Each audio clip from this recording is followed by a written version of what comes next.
নমস্কার, আপনারা দেখছেন নিউজ টুডে, সঙ্গে রয়েছে আমি শ্রীপর্ণা। কোচবিহারে গিয়ে নাম না করে বিজেপি প্রার্থী তথা কেন্দ্রীয় স্বরাষ্ট্র প্রতিমন্ত্রী নিশীথ প্রামাণিককে নাম না করে কটাক্ষ ছুড়লেন মুখ্যমন্ত্রী। কোচি স্বরাষ্ট্রমন্ত্রী বলে উল্লেখ করেছেন তিনি। দানব দস্যু,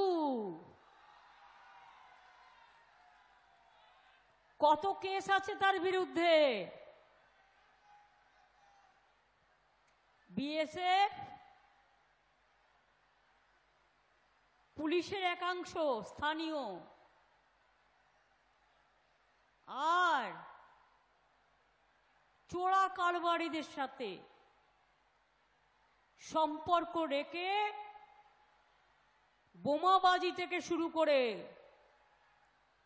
শীতলকুচিতে পুলিশকে দিয়ে গুলি চালিয়ে বিএসএফকে দিয়ে ভোটের লাইনে 5 জনকে হত্যা করেছিল। এর মদতে গরু পাচার, ডাক পাচার, মানি লন্ডারিং, তার বিরুদ্ধে নাকি কোনো কেস নেই। কারণ থাকবে কি করে?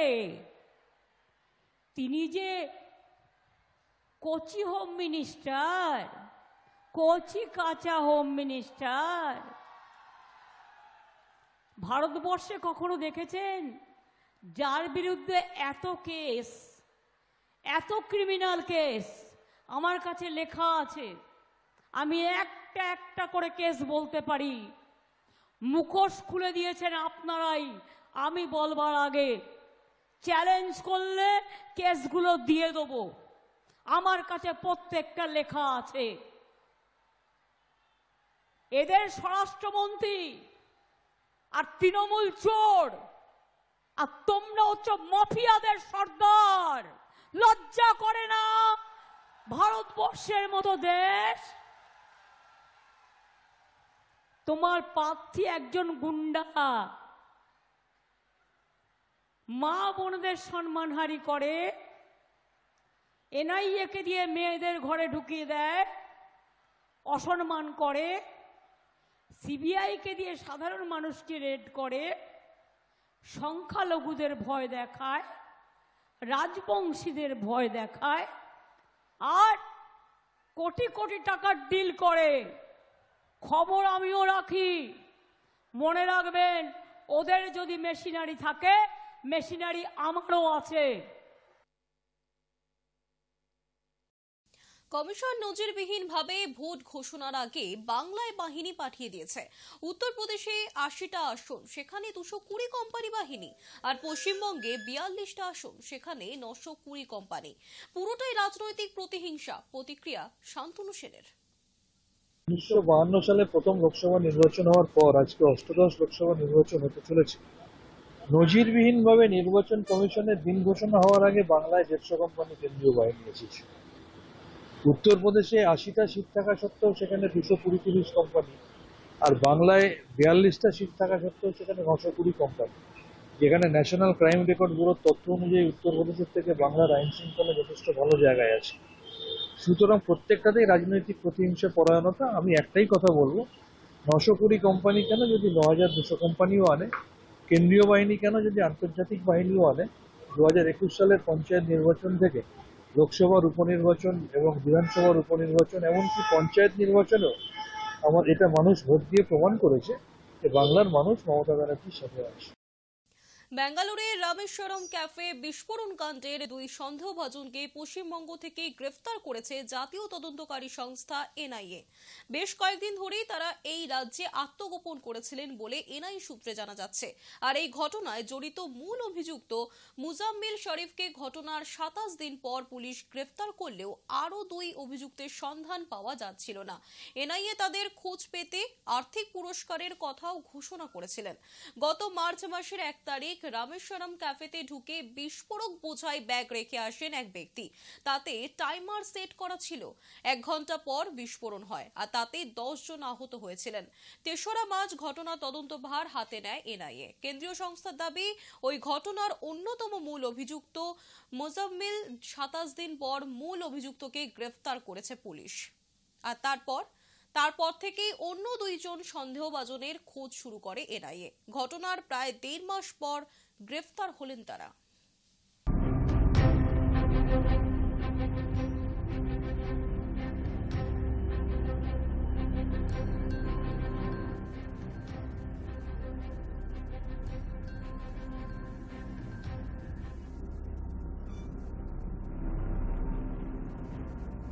বেঙ্গালুরুর গ্রেফতার নিয়ে মুখ্যমন্ত্রীর মন্তব্য, লোকগুলো বাংলার নয়, বাংলায় লুকিয়েছিল, 2 ঘন্টার মধ্যেই ধরিয়ে দিয়েছি।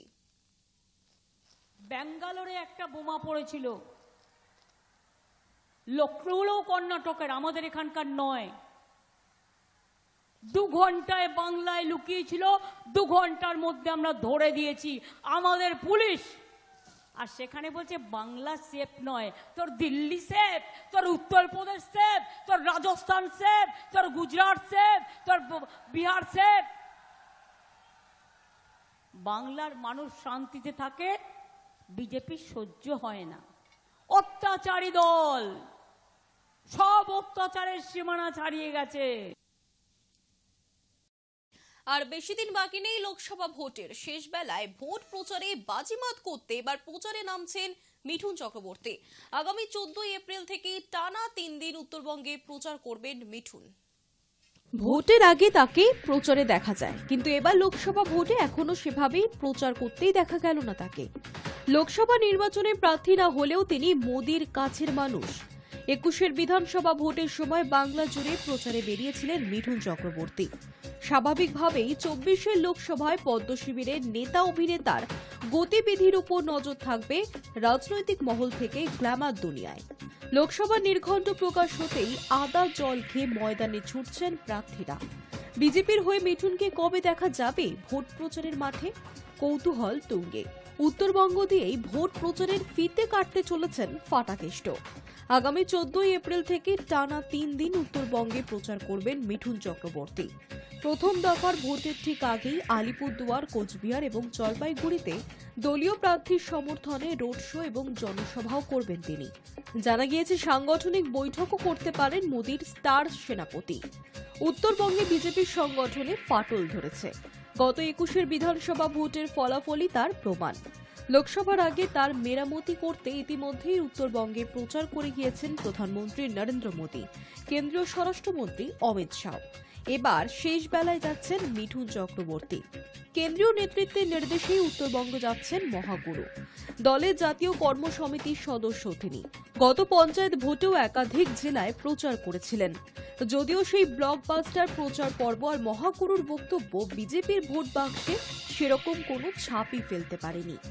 এবার লোকসভার প্রাক্কালে অন্তিম লগ্নে মোদির স্টার সেনাপতিকে উত্তরবঙ্গে প্রচারে নামিয়ে ঝড় তোলা স্ট্র্যাটেজি সাজিয়েছে বিজেপি। বিজেপি নেতা তথা অভিনেতা যে প্রার্থী হচ্ছেন না, গত ফেব্রুয়ারি মাসে হাসপাতাল থেকে বেরিয়েই সাফ জানিয়ে দিয়েছিলেন তিনি। তবে বাংলা কেন? বিভিন্ন রাজ্যে মোদির হয়ে প্রচার করবেন বলে সেদিনই ঘোষণা করেছিলেন। তখন জানিয়েছিলেন 1 তারিখ থেকে তিনি প্রচার শুরু করবেন। গত 1 মাস ধরে তৃণমূলের তারকা বিধায়ক তথা পরিচালক রাজ চক্রবর্তীর নতুন সিনেমায় শুটিংয়ে ব্যস্ত ছিলেন মিঠুন চক্রবর্তী। এবার 3 দিনের উত্তরবঙ্গ সফরে যাচ্ছেন ভোট প্রচারের জন্য। Hi News Net. প্রধানমন্ত্রীর সেরা ইনফ্লুয়েন্সার গেমারদের সঙ্গে জমিয়ে আড্ডা দিলেন প্রধানমন্ত্রী, খেললেন ভিডিও গেম। 10 এপ্রিল গেমারদের সঙ্গে দেখা করেন প্রধানমন্ত্রী নরেন্দ্র মোদী। দেশের সেরা গেমারদের সঙ্গে সেদিন বেশ কিছুটা সময়ও কাটান তিনি। একই সঙ্গে নিজেও তাদের সঙ্গে virtual reality game, video game খেলেন তিনি। এছাড়াও তাদের থেকে জেনে নেন বর্তমানে গেমিং ইন্ডাস্ট্রিতে কি কি সমস্যা আছে। প্রধানমন্ত্রী নরেন্দ্র মোদী হামেশাই ডিজিটাল ইন্ডিয়ার প্রচার করেছেন, আর সেটার একটা পার্ট হলো গেমিং। এদিন প্রধানমন্ত্রী নরেন্দ্র মোদী জানান তিনি গেমিং ইন্ডাস্ট্রির উন্নতির জন্য কাজ করবেন, যাতে ক্রিएटरদের আরো উন্নতি সম্ভব হয়। 2019 में आई थिंक मैं बोलता हूँ कि गेमिंग काफ़ी स्पीड पकड़ी, रफ्तार पकड़ा। हमारी जो मिथोलॉजी है जो उसके अराउंड काफ़ी गेम्स डेवलप हो रहे हैं अभी। गवर्नमेंट इज रिकॉग्नाइजिंग हमारी क्रिएटिविटी। এদিন এই ভিডিও বিজেপির তরফ থেকে অমিত মালব্য শেয়ার করেন। তিনি লেখেন নতুন ডেভেলপমেন্ট। প্রসঙ্গত একই সঙ্গে তারা জানিয়েছেন মোদী সরকার গেমারদের ক্রিয়েটিভিটি এবং গেমিং ইন্ডাস্ট্রিকে প্রমোট করবেন। গেমারদের মধ্যে কেউ কেউ জানাচ্ছেন প্রধানমন্ত্রী নরেন্দ্র মোদী আসল influencer. Who is the biggest influencer in India? It's our Prime Minister. এদিনের এই বৈঠকে প্রধানমন্ত্রীর সঙ্গে ছিলেন তীর্থ মেহতা, পায়েল ধারে, অনিমেষ আগরওয়াল, আংশু বিস্ত, নমন মাথুর, মিথিলেশ পাটানকর, গণেশ গঙ্গাধর প্রমুখ।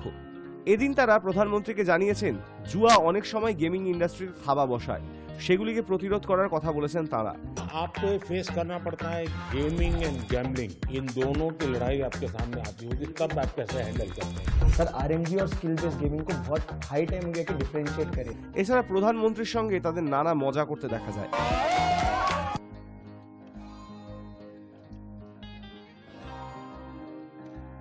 High News Network. ভোটে লড়ছেন ইন্দিরা গান্ধীর হত্যাকারীর ছেলে, কার টিকিটে দেখুন। লোকসভা নির্বাচনে লড়াই করতে চলেছেন প্রাক্তন প্রধানমন্ত্রী ইন্দিরা গান্ধীর হত্যাকারীর ছেলে। এক সংবাদ সংস্থার প্রতিবেদন অনুযায়ী পাঞ্জাবের ফরিদকোট আসন থেকেই লড়াই করবেন ৪৫ বছরের সরবজিৎ সিং। তবে কোনো স্বীকৃত রাজনৈতিক দলের টিকিটে লড়ছেন না তিনি, বরং নির্দল প্রার্থী হিসেবেই লড়াই করবেন বলে জানিয়েছেন সরবজিৎ। ১৯৮৪ সালের ৩১শে অক্টোবর ভারতের প্রধানমন্ত্রী ইন্দিরাকে হত্যা করা হয়েছিল। নিজের বাসভবনের মধ্যেই তাকে হত্যা করেছিলেন ভিয়ান্ত সিং এবং সতবন্ত সিং। সরবজিৎ হলেন ভিয়ান্তের ছেলে। তিনি জানিয়েছেন ফরিদকোটে মানুষ চাইছিলেন যে তিনি যেন ভোটে লড়াই করেন। তাদের ইচ্ছাকে সম্মান জানিয়েই লোকসভা ভোটের ময়দানে নেমেছেন তিনি। এবারে বেশ কঠিন লড়াইয়ের মুখে পড়তে চলেছেন সরবজিৎ। ওই আসন থেকে অভিনেতা করমজিৎ আনমোলকে দাঁড় করিয়েছে পাঞ্জাবের শাসক দল আম আদমি পার্টি, আর বিজেপি দাঁড় করিয়েছে গায়ক রাজহংসকে, যে আসন থেকে ২০১৯ সালে জিতেছিলেন কংগ্রেসের মোহাম্মদ সাদিক। পাঞ্জাবের বাকি ১২ আসনের মতন ফরিদকোটেও ভোট গ্রহণ হতে চলেছে আগামী ১ জুন। তবে এই প্রথম ভোটে লড়ছেন না সরবজিৎ। ২০০৪ সালে লোকসভা নির্বাচনে ভাতিন্দা থেকে লড়াই করেছিলেন, সেই সময় ১.১৩ লাখ ভোট পেয়েছিলেন, তবে হেরে গিয়েছিলেন। ২০০৭ সালে পাঞ্জাব বিধানসভা নির্বাচনেও লড়াই করেছিলেন তিনি। ভাদৌর আসন থেকে দাঁড়িয়েছিলেন, কিন্তু সেবারও সফল হননি সরবজিৎ। ২০১৪ সালের লোকসভা নির্বাচনেও লড়াই করেছিলেন সরবজিৎ, তখন অবশ্য ভাতিন্দা থেকে দাঁড়াননি। ফতেগড় সাহিব আসন থেকে লড়াই করেছিলেন তিনি, কিন্তু সেই বছরও তার ভাগ্য চমকায়নি, হেরে গিয়েছিলেন সরবজিৎ। তবে তার মা ভোটের ময়দানে সাফল্য পেয়েছিলেন। ১৯৮৯ সালে রৌপার আসন থেকে জিতেছিলেন তার মা Bimal Kar. Hi News Network. বেশ কিছুদিন ধরে সমাজ মাধ্যম তোলপাড় একটি ভিডিও নিয়ে ট্রোলের শিকার হতে হয়েছে ঋতুপর্ণা সেনগুপ্তকে, আর সেই বিষয় নিয়ে এবার মুখ খুললেন অভিনেত্রী। বিগত কয়েকদিন সমাজ মাধ্যমে তোলপাড় ঋতুপর্ণা সেনগুপ্তকে নিয়ে। নেপথ্যে রয়েছে একটি ভাইরাল ভিডিও। সেখানে বলিউডের অভিনেত্রী শিল্পা শেট্টির সঙ্গে টলিপাড়ার ঋতুপর্ণা সেনগুপ্তকে দেখা যাচ্ছে। যে ভিডিও দেখার পর অনেকেই দাবি করেছেন ঋতুপর্ণাকে দেখেও এড়িয়ে গেলেন শিল্পা শেট্টি। বাংলার প্রথম সারির অভিনেত্রীকে নাকি পাত্তা দেননি রাজকুন্দ্রের ঘরণী। বিষয়টি নিয়ে জলঘোলা চলছেই, কিন্তু সেদিন সন্ধ্যায় ঠিক কি ঘটেছিল? সম্প্রতি একটি সাক্ষাৎকারে বিষয়টি স্পষ্ট করলেন ঋতুপর্ণা। ঘটনাটি একটি অনুষ্ঠানের। ভিডিওটিতে দেখা যাচ্ছে শিল্পা ভিডিও জার্নালিস্টদের জন্য পোজ দিতে ব্যস্ত। সেই সময় অভিনেত্রী এবং ক্যামেরার সামনে দিয়ে হেঁটে যেতে দেখা যায় ঋতুপর্ণাকে। তা দেখে সমাজ মাধ্যমে অনেকেই দাবি করেছেন ঋতুপর্ণা নাকি ইচ্ছে করেই ছবি তোলায় বাদ সাধতে ক্যামেরার সামনে এসেছিলেন। আবার কারোর মতে ঋতুপর্ণাকে দেখেও শিল্পা নাকি চিনতে পারেননি। ঋতুপর্ণাকে ছবি শিকারীরা চিনতে পারেননি বলেও বেজায় চটেছেন অভিনেত্রীর অনুরাগীদের একাংশ। এই প্রসঙ্গে ঋতুপর্ণা মুখ খুললেন, বললেন ওখানে অনুষ্ঠান কর্তৃপক্ষ ছাড়া অন্য কোনো ফটোগ্রাফারের প্রবেশের অনুমতি ছিল না। কেউ ভিডিওটা কোনোভাবে রেকর্ড করে গুজব ছড়াচ্ছে। কারণ অভিনেত্রী স্পষ্ট করলেন কর্তৃপক্ষের তরফে তখন তাকে ভিতরে নিয়ে যাওয়ার কথা, তাই ডাক পেয়ে তিনি এগিয়ে যান। তিনি শিল্পাকে দেখেননি, এমনকি শিল্পাও তখন ঋতুপর্ণাকে খেয়াল করেননি। ঋতুপর্ণা এবং শিল্পা শেট্টি দুজনেই একে অপরের দীর্ঘদিনের পরিচিত। অভিনেত্রী বললেন, হোটেলে আমাদের কথা হয়েছে, তারপর অনুষ্ঠানে আমরা পাশাপাশি আসনেও বসেছিলাম। ওই অনুষ্ঠানে ঋতুপর্ণার এক পাশে ভাগ্যশ্রী এবং অন্য পাশে বসেছিলেন শিল্পা শেট্টি। ঋতুপর্ণাকে মঞ্চেও দেখা গিয়েছে। তবে সমাজ মাধ্যমে তাকে নিয়ে যে ট্রোলিং শুরু হয়েছে তা নিয়ে কি প্রতিক্রিয়া অভিনেত্রীর? ঋতুপর্ণা স্পষ্ট বললেন, অনভিপ্রেত ঘটনা। Hi News Network. ঈদের বাজারে বড় মিয়া ছোট মিয়ার কাছে পরাজিত এবার ময়দান। প্রথম দিন মাত্র 7 কোটি টাকায় অজয়ের ছবির কি অবস্থা অক্ষয়ের? বক্স অফিসে সদ্যই মুক্তি পেয়েছে বারে মিয়া ছোটে মিয়া এবং ময়দান। দুটো ছবি একসঙ্গে ঈদের দিন বড় পর্দায় মুক্তি পেয়েছে, আর প্রথম দিনই বক্স অফিসে মোটের ওপর ভালোই আয় করলো দুটো ছবি।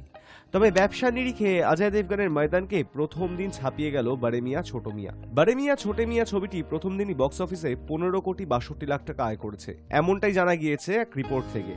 সপ্তাহের মাঝখানে ছুটির দিন হিসেবে আয়ের অঙ্কটা মোটেই মন্দ নয়। ফলে অক্ষয় কুমার এবং টাইগার শ্রফ অভিনীত এই ছবিটির বক্স অফিস যাত্রার শুরুটা খুব একটা মন্দ হয়নি সেটা বলা যায়। অন্যদিকে ময়দান ছবিটির আয় বারে মিয়া ছোটে মিয়া ছবিটির থেকে বেশ খানিকটা কম, বলা যায় পুরো অর্ধেক।